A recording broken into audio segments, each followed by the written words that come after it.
સાથે જે 554 વિવિધ બ્રાન્ચોમાં જે શું તમારી માંગ હતી? મારી માંગણી એવી હતી કે અમે એક સામાન્ય સભાઓ જે 8/9/23 વાળી ભુજ નગરપાલિકા દ્વારા યોજવામાં આવી હતી, એના માટે અમે આરસીએમ સાહેબને અરજી કરેલી કે ભાઈ આ સામાન્ય સભા સ્થગિત કરવા બાબત છે. એટલે આરસીએમ સાહેબે એનો 10/58 કેસ ચલાવી અને સ્થગિત કરેલી. સ્થગિતનો ઓર્ડર હોવા છતાં થોડાક દિવસ થયા એટલે ભુજના ચીફ ઓફિસર જીગણજીવનજીભાઈ પટેલ એમણે પોતે ઓફિસ ઓર્ડર કર્યો 28 તારીખના કે ભાઈ આજથી આ સામાન્ય સભામાં થયેલ તમામ ઠરાવો એની અમલવારી મોકૂફ રાખવી. તેમ છતાંય થોડોક સમય રહી અને બધા ઠરાવોની અમલવારી કરવામાં આવી. લગભગ ઠરાવો જેટલા છે એના બધાને ચૂકવણા કરવામાં આવ્યા. પૈસા તાત્કાલિક ધોરણે 10% અમને તો એટલા સુધી સમાચાર હતા કે ચીફ ઓફિસર જે હતા જીગર પટેલ એ 10% હપ્તો લેતા હતા બધા કનેથી. શું કામ કે જે માણસ પોતાના જ ઓફિસ ઓર્ડર થી ઉપર વટ જઈ ને આવા ચૂકવણા કરતો હોય એટલે એનો બીજો કોઈ મતલબ હોઈ શકે નહીં.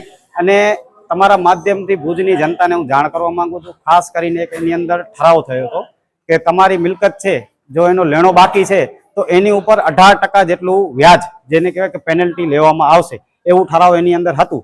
એ ઠરાવને અમે જે તે વખતે 258 તળે અરજી કરેલી તો અહીંયા એ ઠરાવ આખે કે સામાન્ય સભા સ્થગિત છે હાલ ઘડી. તેમ છતાંય આવા વ્યાજો પ્રજા કનેથી વસૂલી લેવામાં આવ્યા છે જેની મિલકતો બાકી, જેના લેણા બાકી હતા એમની કનેથી. તો આપના માધ્યમથી તમામ ભુજ નગરજનોને જાણ કરું છું કે જો કોઈ એવા ટેક્સ, જો એવા વ્યાજો તમારા કનેથી લેવામાં આવ્યા છે તો તમે અમારો સંપર્ક કરો અથવા ભુજ નગરપાલિકા આવી અને એનો રિફંડ લ્યો. કેમ કે એ ઠરાવની હજી કોઈ પણ જાતની અમલવારી નથી થઈ. એના સિવાય એક બીજો ઠરાવ એ લોકોએ કર્યો હતો. એક પ્રાઇવેટ બેનરની કંપની છે એને 20 લાખ રૂપિયા કોવિડ મહામારીના કારણે એ ભાઈ કને ધંધો નથી એવો ઠરાવ કરી અને 20 લાખ રૂપિયાની એને માફી આપેલી હતી. એટલે એની પણ માફી અપાઈ ગઈ છે. એટલે અમે બધા ટોટલી ઠરાવ એ અમે લોકોએ રદ કરાવ્યા છતાં કેમ આજે અમલવારી કરવામાં આવી અને એ લોકોને જે ચૂકવાયેલા પૈસા છે એ તાત્કાલિક ધોરણે વસૂલ કરવા. કેમ કે તમારા અને મારા જો લેણા બાકી હોય છે તો ભુજ નગરપાલિકા આપણા ઘરે ઢોલ નગારા લઈને આવે છે. એટલે આજે અમે ઢોલ નગારા લઈને ભુજ નગરપાલિકા અમે સાહેબ કને આવ્યા હતા કે આટલી રકમ તમારા અધિકારીઓ ખોટી જગ્યાએ ચૂકવણા કર્યા છે એટલે તાત્કાલિક ધોરણે 18% વ્યાજ સહિત એને વસૂલ કરવામાં આવે. ભુજ નગરપાલિકા ઉપર અત્યારે હાલ ઘડી 44 કરોડથી વધારેનો લાઇટ બિલનો બિલ બાકી છે.